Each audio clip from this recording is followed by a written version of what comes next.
Taoiseach, I'm glad that you referred to the terrible loss of Private Sean Rooney. I think at a time like this, when there's so much turbulence, loss of life and suffering in the Middle East, we also want to be conscious of the Irish people and the peacekeepers, members of our own permanent defence forces who are there on United Nations peacekeeping missions at present, and also NGOs from our own country who are working in very, very difficult circumstances and who have done so over many years.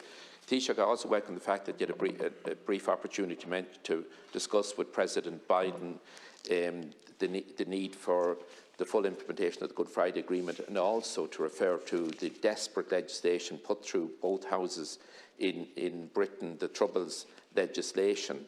That's an awful indictment and a real step backwards in regard to trying to bring about reconciliation on our island. In Taoiseach, I believe, as I've mentioned this House on many occasions, that in all engagements with politicians in the United States, from the President down to people in state legislatures and at city halls, we must always be very mindful of the position of the undocumented Irish. We must continue to emphasise in all fora the need to make progress on regularising the status of the undocumented Irish. The best estimates available to the Department of Foreign Affairs, I understand, is that there are less than 10,000 Irish people in such a position. The overwhelming majority of those are working hard, paying their taxes, contributing to society, but unfortunately they don't have the status that they need. They don't have residency status, they don't have access to visas. Now, I'm fully conscious that it'll be difficult to have comprehensive immigration reform in the present climate of the United States, but we must continue to endeavour to get a legal pathway to status for those people and for other people who wish to emigrate from our country for whatever reason to the United States. Thank you, Oireachtas. Thanks very much, Deputy. Deputy, I raised the issue of the UN Security Council. It's very much our view, and I expressed this view at the UN General Assembly, that the UN Security Council needs to be reformed. It simply does not reflect the world of 2023. The 5 permanent members are the victors of the Second World War, which was a long time ago now, and it's in dire need of reform and legitimacy. But I really think we should all appreciate that there's a lot more to the United Nations than the Security Council. There's UN peacekeeping.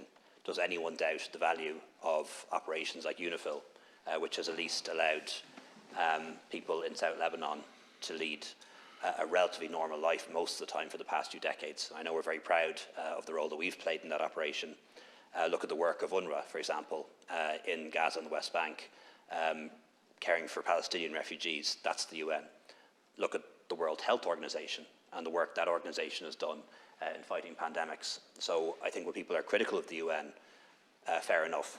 Be critical of its limitations, be critical of the composition of the Security Council, but don't turn a blind eye to all the other things that the UN does, peacekeeping and the various different UN agencies. It is a valuable institution, I believe, and I'm proud that we prioritise it as part of our diplomacy.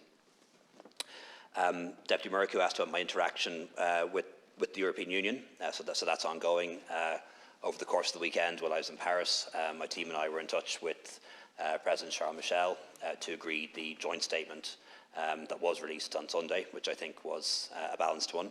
And I attended the European Council meeting by video conference yesterday, and that was attended by 27 heads of state and government, also President von der Leyen, President Metsola and the High Rep, as well as President Michel. I had a bilateral meeting with President Macron on Sunday, and we discussed this as one of the 3 main topics, and the Taoiseach is very active at the moment, taking a leading role, contacting other states, including Jordan, has been in contact with Fatah, has also been in contact with Iran and others. Deputy Smith reminds us of the fact that we have citizens in the region, and their safety is very much on my mind. We have peacekeepers in Lebanon and Syria, we have aid workers in Gaza, and we have citizens in Gaza as well. So far, the only person who's been killed, the only Irish person who's been killed in this conflict so far was killed by Hamas, and I think we shouldn't forget that. But of course, our citizens are at risk in Gaza, in South Lebanon, in Israel and in Golan. And I certainly hope there'll be no other Irish citizens killed during the course of this conflict or this phase of the conflict. Deputy Smith also raised the issue of undocumented Irish. I think we have a really good model that other states could follow in terms of regularising undocumented people. We've done a few schemes in this state, including one for people who arrived with student visas and subsequently lost their status. I think it's a good example for the US to follow, but unfortunately I don't think it's going to be possible for them to do so. The whole debate around migration in the US has become so polarised. I think it would be very difficult for any president or any Congress to be able to get a reform through, and that's a real shame, but hopefully that will change at some point in the future. Just once again to say that Israel wasn't invented by the United States, notwithstanding anything that Deputy Boyd Barrett may have seen. It was established by the United Nations as a Jewish state in their historic homeland, and Israel has the right to exist, but it doesn't have the right. It doesn't have a right to do wrong. Finally, you'll recall that there were many calls to expel the Russian ambassador and to close the Russian embassy here in Dublin. And everyone in this House knows that I was 100% on the side and remain 100% on the side of the Ukrainian people in resisting occupation and in resisting the war that's happening caused by Russia. We decided not to expel the ambassador or close the embassy, the Russian one, precisely because we think it's important that even in the worst of times, you have to keep diplomatic contacts open.